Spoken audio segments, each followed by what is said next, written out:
Iqbal, pemirsa, tadi kita sudah bahas ya, sudah kita ulas putar bendera pusaka ini sejauh apa tadi sudah panjang sekali, proklamasi juga sudah naskahnya. Nah sekarang saya mau ajak Mas Guru dan juga Mas Bondan, kita akan lihat ada satu foto yang ini sudah sepatutnya ya dikenang ya Iqbal ya. Kita lihat pemirsa, ini ada satu foto. Nah, ini memang kualitasnya begini karena pada saat itu hitam dan putih warnanya. Bisa dilihat di situ Mas Guru. Nah, fotonya itu. Ini ada foto Ibu Fatmawati sedang menjahit bendera merah putih.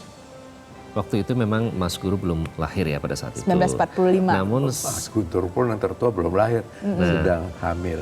sedang hamil saat itu. Nah, tapi kalau dalam memori, dalam kenangan Mas Guru saat itu, pada saat mungkin sudah tumbuh dewasa, apa yang diceritakan oleh Ibu Fatmawati terkait dengan bendera pusaka ini, mungkin kenangan apa yang diingat saat itu? Ya Mbak, ya ibu waktu itu juga kondisinya ya melelahkan ya kan apa namanya keadaan hamil gitu. Dan pada waktu itu juga suasana tuh kayak nggak kondusif lah gitu. Jadi walaupun kayaknya di permukaan sih kayaknya sudah lebih baik ya dengan Jepang masuk dan Jepang mau menjanjikan kemerdekaan Indonesia dan sebagainya gitu. Tapi tetap aja buat orang-orang Republik, orang Indonesia ya tetap aja keadaan itu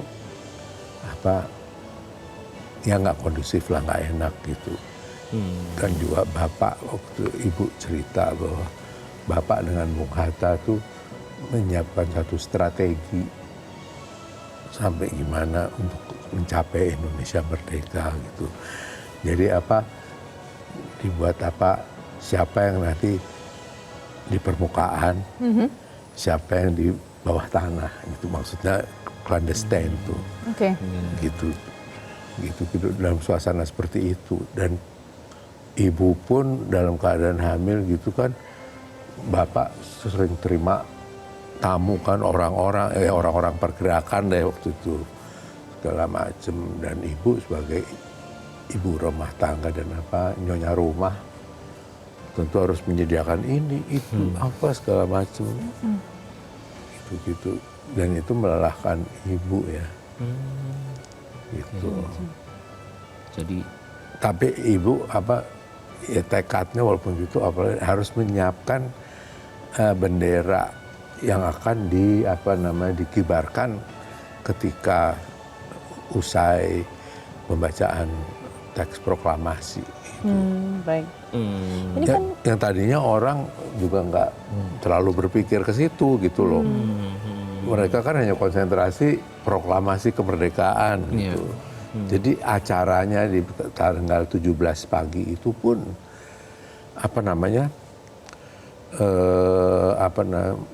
suasana terburu-buru, suasana yang ya gitulah. Dan keadaan puasa dan Bapak waktu itu sebetulnya sedang nggak enak badan ya, kayak ada radang tenggorokan gitulah. Jadi mungkin nggak panas badannya gitu loh. Banyak yang dipikirkan jadi pada saat itu ya. Iya. Banyak pikiran, banyak tekanan, tapi ternyata Ibu bisa menghadapi semuanya. Nah, ini artinya peran Ibu Fatmawati ini sangat besar ya dalam perjalanan menuju proklamasi ini, Mas Bondan. Iya, saya kira beliau ini kan kalau dikatakan ada orang yang berperan penting di balik tokoh sosok yang besar, yaitulah Ibu Fatmawati ya. Jadi dalam momen-momen penting ini memang Ibu Fatmawati mendampingi Bung Karno.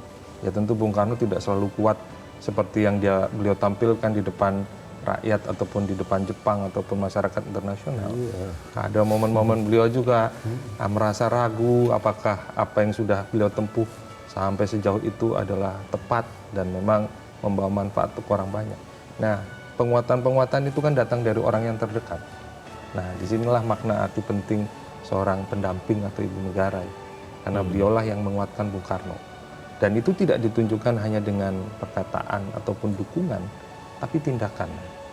Beliau mau menjahit sendiri bendera merah putih, itu adalah satu bentuk dukungan yang paling konkret terhadap apa yang dilakukan oleh Bung Karno dalam menyiapkan kemerdekaan Indonesia bersama para pejuang kemerdekaan kita yang lain. Beliau turun tangan langsung, tidak menugaskan orang, tidak mempercayakan pada orang lain, walaupun kondisi beliau tadi disampaikan oleh Mas Guru dalam kondisi yang tidak ideal, sedang hamil, dan ini sebetulnya cukup membahayakan bagi seorang yang sedang akan melahirkan begitu, untuk bekerja dan memikirkan sesuatu yang berat. Berat itu bukan artian fisik ya.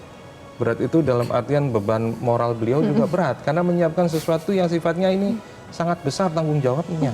Kalau gagal bisa dibayangkan, jahitnya miring, apa cari kain lagi gampang, kan nggak bisa. Beda ya, beda situasi ya, karena di hari ini dan pada saat itu 1945 jauh berbeda gitu ya. Iya, jadi itulah hal yang luar biasa yang dilakukan oleh Ibu Fatmawati di saat-saat yang genting ketika itu. Oke, jadi dari foto sederhana tadi pemirsa kita belajar di balik kesederhanaan foto yang ada di belakang ini, tapi ternyata ada makna, ada cerita luar biasa di belakangnya. Karena Ibu Fatmawati punya peran yang luar biasa juga untuk kemerdekaan Republik ini. Iqbal, Superwoman ya.